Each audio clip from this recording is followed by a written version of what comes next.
जय हिंद दोस्तों कुछ पेंशनर्स के OROP 3 के PPO दोबारा रिवाइज कर दिए गए हैं सर्कुलर 679 के अनुसार। और अब उनकी पेंशन बढ़कर के कितनी हो गई है, और इसके अलावा दोस्तों पेंशन बढ़ोतरी की हैट्रिक, इसके बारे में भी दोस्तों इस वीडियो में बताऊंगा। और हैट्रिक का मतलब दोस्तों आप समझते ही हैं कि तीन यानी कि तीन बार एक पेंशनर्स की पेंशन में वृद्धि, वो भी एक तीर से तीन निशाने दोस्तों, ठीक है ना। उसके बारे में बताऊंगा। सबसे पहले मैं बात करूंगा दोस्तों सर्कुलर 679 की। आपको पता ही है दोस्तों, ये है वो पीपीओ दोस्तों, और 11 दिसंबर 2024 को आप खुद ही लगा सकते हैं, 2-1 दिन पहले की बात है, इनका पीपीओ रिवाइज हुआ है। और इनकी पेंशन में दोस्तों, बेसिक पेंशन में 5,000 से ऊपर की वृद्धि हो चुकी है। और ये मामला क्या है दोस्तों, हालांकि कुछ दिन पहले मैंने वीडियोज भी बनाई थी कि एक सर्कुलर 679 जारी किया गया है पीसीडीए की तरफ से, और इसमें कई पेंशनर्स के, और बेसिकली वो किस रैंक के हैं, जो सूबेदार मेजर ऑनरी लेफ्टिनेंट हैं और जिनकी सर्विस 30 साल से ऊपर है, तो उनके पीपीओ दोबारा रिवाइज हो रहे हैं। और उसके लिए सर्कुलर नंबर 679 जारी किया गया था। और इसमें हमने पहले भी दोस्तों आपको पता है कि जब OROP 3 के पीपीओ इनके रिवाइज हुए थे, सूबेदार मेजर ऑनरी लेफ्टिनेंट के 30 साल से ऊपर किए हुए, तो उनका दोस्तों जो टर्म ऑफ इंगेजमेंट के हिसाब से, क्योंकि 30 साल उनकी टर्म ऑफ इंगेजमेंट के हिसाब से लिया गया था सर्कुलर 555 में, जो अपेंडिक्स एक्स था, तो उनकी पेंशन रिवाइज की गई थी दोस्तों 41,200 में। जब इस पर सीपी ग्राम में डाला गया, तो वहां पर से जो पीसीडी से भी जब जवाब मिला कि इनका टर्म ऑफ इंगेजमेंट के हिसाब से बिल्कुल सही पेंशन रिवाइज की गई है। हालांकि बाद में इस पर सोच विचार हुआ सीजीडीए में, मिनिस्ट्री ऑफ डिफेंस में, चाहे पीसीडी में, जो भी अधिकारी बैठ करके, तो फाइनली उन्होंने यह डिसाइड किया कि जो इनका टर्म ऑफ इंगेजमेंट है, तो जो सर्कुलर निकाला गया इसमें आर्मी, नेवी और डीएससी के जो सूबेदार मेजर ऑनरी लेफ्टिनेंट थे, उनकी टर्म ऑफ इंगेजमेंट 30 मई 1998 के बाद वो जो आए थे, तो उनकी 30 साल से बढ़ा करके 33 साल कर दी गई। और जिसका सीधा का सीधा फायदा उनकी बेसिक में दोस्तों, उनकी बेसिक में पड़ गया 41,200 से बढ़ाकर अब 46,300 कर दी गई है। और आप दोस्तों यहां पर देख भी रहे हैं कि ये है सूबेदार मेजर ऑनरी लेफ्टिनेंट, 33 साल इनकी क्वालिफाइंग सर्विस है, ठीक है ना। और आप खुद यहां पर देख लीजिए, इनका जो ओल्ड वैल्यू थी, और 11 दिसंबर को ये जारी किया गया, ओल्ड वैल्यू थी 41,200, ये भी रिवाइज हुई थी OROP 3 में 41,200। हमने कई वीडियोस बनाई थी इसके ऊपर, चाहे आपने देखा हो ना देखा हो, लेकिन अब ये रिवाइज होकर के सर्कुलर 679 के अनुसार 46,300, यानी कि ये वाली हो चुकी है दोस्तों 46,300। तो अब दोस्तों आप भी बताइए, अगर आप सूबेदार मेजर ऑनरी लेफ्टिनेंट से रिटायर हुए हैं, तो आप जरूर कमेंट बॉक्स में लिखें कि अगर आपकी 30 साल से ऊपर सर्विस है, तो क्या आपके भी पीपीओ रिवाइज हो चुके हैं या नहीं। अगली बात करूंगा दोस्तों मैं हैट्रिक की। बिल्कुल दोस्तों, हैट्रिक की इस प्रकार से एक सूबेदार मेजर साहब, ये भी सूबेदार मेजर साहब हैं, आज सूबेदार मेजर बहुत आ रहे हैं इसमें, ठीक है ना, लेकिन इसके बाद और भी हैं पॉइंट मेरे पास में। तो ये सूबेदार मेजर साहब 29 साल करके आए थे, तो ये आए थे दोस्तों एक्स ग्रुप से, ये आते हैं एक्स ग्रुप से। और दोस्तों इन्होंने जब मेरे से संपर्क में आए थे, तो इनकी एक कंप्लेंट डलवाई थी दोस्तों मैंने। क्यों? क्योंकि ये आए थे दोस्तों अगस्त में आए थे, 31 अगस्त 2017 को रिटायरी आए थे, और इनकी बेसिक पेंशन जो आ रही थी दोस्तों 32,000 रुपए आ रही थी। और क्योंकि 17 में आए थे, तो उनको 19 में OROP 2 भी लागू था, 24 में OROP 3 भी उनको लागू होना था, लेकिन न उनको OROP 2 मिल रहा था, न OROP 3 उनको दिया गया था। तो 17 से आए हुए हैं, और इवन की दोस्तों इनकी पेंशन भी आपको बताऊं 32,000 रुपए आ रही थी बेसिक पेंशन। मेरे पे पीपीओ पड़ा हुआ है इनका, हालांकि मैं इसमें डिस्प्ले नहीं कर रहा हूं, तो इनसे मेरे से संपर्क किया था, इनकी मैंने दोस्तों कंप्लेंट डाली थी। अब देखिए, आप खुद देख रहे हैं दोस्तों, इनका लास्ट इनरोलमेंट 66,600 रुपए था।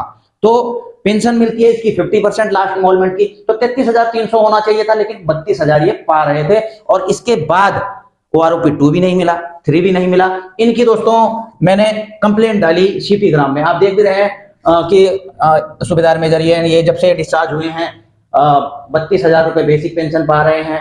इनको ना सर्कुलर 666 के हिसाब से भी इनकी 38,700 बनती है, आपने नहीं दी है। OROP 3 भी इनका रिवाइज नहीं किया गया। सब चीज मैंने दोस्तों यहाँ पर लिखा था। और दोस्तों अब आप खुद देख लीजिए, अब आप खुद देख लीजिए, एक पहले अभी जो रिवाइज होकर के आया, आप ये 5 दिसंबर को रिवाइज होकर के आया दोस्तों, 5 दिसंबर को। और ये जो केस क्लोज किया गया दोस्तों, 6 दिसंबर को केस क्लोज किया गया सीपी ग्राम के, और इन्होंने आंसर दिया है कि आपको सूचित किया जाता है कि आपका कॉरिजेंडम पीपीओ 5 दिसंबर 2024 को ये सब चीज सुधार करके जारी कर दिया गया है। ये 5 दिसंबर को आप इसे डाउनलोड कर लें और देख लें कि सही हुआ है नहीं हुआ है। अब देखिए दोस्तों, इनकी सर्विस पेंशन सुधार, पहला नंबर सुधार, बेसिक पेंशन हुई दोस्तों इनकी 1 सितंबर 2017 से, यानी कि अगस्त में रिटायर आए थे तो 17 से हुई 32,000 से बढ़ा करके 33,300 कर दी गई। आपको थोड़ा कम दिख रहा होगा, ठीक है ना, थोड़ा ब्लर सा है, लेकिन 33,300 कर दी गई। तो इसका आधा एक तो ये सही हुई।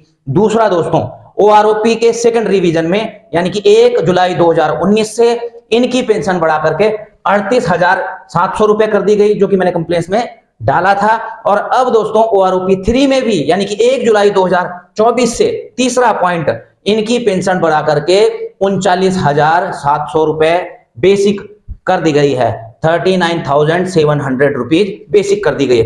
तो दोस्तों इनको हुआ ना ट्रिपल फायदा, ट्रिपल फायदा हुआ है, लग गई हैट्रिक। जब से रिटायरी आए हैं 3 बार इनकी, केवल एक कंप्लेंट डालने पर 3 बार इनकी पेंशन रिवाइज हो चुकी है। अब आप खुद ही सोचिए दोस्तों, अब एरियर इनका जब भी आएगा, लेकिन पेंशन तो सुधर ही गई है। और एक है और दोस्तों, मुझे मेल पर आया था कि रिगार्डिंग विडो पेंशन, हम विडो पेंशन भी नहीं बोलेंगे दोस्तों, इसको फैमिली पेंशन बोलेंगे, है ना, विडो पेंशन नहीं बोल सकते इसको, ये बेसिकली फैमिली पेंशन होती है। अच्छा, फिर प्लीज फाइंड अटैच, इन्होंने पूछा है दोस्तों, ये मतलब ये फैमिली पेंशन है और इनका यह कहना है कि मेरी पेंशन ओआरओपी 2 में नहीं 3 में रिवाइज ही नहीं हुई है, ठीक है ना, till now I am not receive any increase amount, OROP 3 not receive except DA, तो हमारा नहीं बढ़ा है। तो कृपया करके हमें बताइए कि क्या है इंफॉर्मेशन, क्योंकि ज्यादातर कई फैमिली पेंशनर्स को दोस्तों इतनी ज्यादा नॉलेज नहीं रहती है, लेकिन इन्होंने फिर भी जो डेटा मुझे चाहिए था उनका कैलकुलेशन करने के लिए बिल्कुल भेजा है। रैंक था सूबेदार, group Y, date of discharge भी इन्होंने लिखी है, सर्विस पीरियड 28 साल, ठीक है ना। तो और इनको जो मिल रही है अभी फैमिली पेंशन 18,918 रुपए इनको मिल रही है। अब देखिए, सूबेदार वाई ग्रुप 28 साल, बस इतना ही चाहिए, इतने से ही पता लग जाता हमने कौन सी टेबल देखनी है। तो टेबल नंबर 27 है दोस्तों, नॉर्मल रेट पर जो ऑर्डिनरी फैमिली पेंशन मिल रही है। तो आप भी देख सकते हैं यहाँ पे, ये देखिए सूबेदार हैं, मैंने वाई ग्रुप का देखा है, ठीक है, सूबेदार वाई ग्रुप, और ये 28 साल, ये फैमिली पेंशनर्स का है दोस्तों। ये 28 साल का अगर देखा तो यहां पर देखते हैं दोस्तों 18,105 रुपए इनकी बनती है, यानी कि जो रिवाइज हुई है। और इनको दोस्तों मिल कितनी रही थी, 18,918 रुपए इनको ऑलरेडी मिल रही है, ठीक है ना।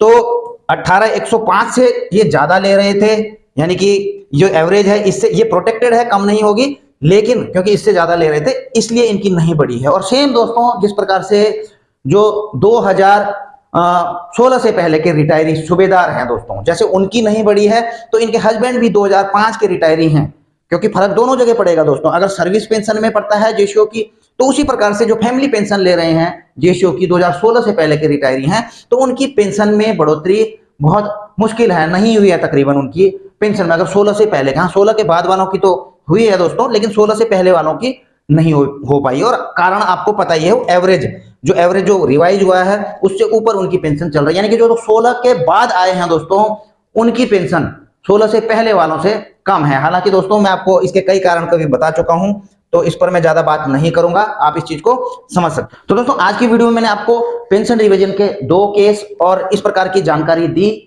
दोस्तों इसमें जरूरी नहीं कि हर रैंक का के लिए हर वीडियो में हम फायदा आपको लेकर के आए, क्योंकि कभी कभी किसी पार्टिकुलर रैंक के ऊपर भी ये चीज बनानी पड़ती है। लेकिन दोस्तों हम ये जानकारी आपको क्यों देते हैं कि केवल आपकी जानकारी के लिए, आपको भी दोस्तों अपनी पेंशन के बारे में जानकारी होना बहुत जरूरी है। आपको अगर पता है कि आपको कम मिल रहा है, वो कहते हैं ना कि अगर किसी की तबीयत खराब होती है, डॉक्टर के पास जाता है, तो डॉक्टर जो है सबसे पहले यह पता लगाता है कि आखिर इसको बीमारी क्या है, उसके बाद दवाई तब देता है। तो कुल मिलाकर के आपको पता होना चाहिए कि आपकी पेंशन सही मिल भी रही है या नहीं मिल रही है, तभी तो आगे कार्रवाई करोगे। जब आपको पता ही नहीं है कि आपको सही मिल रही है नहीं मिल रही है, तो आगे कार्रवाई क्या करोगे।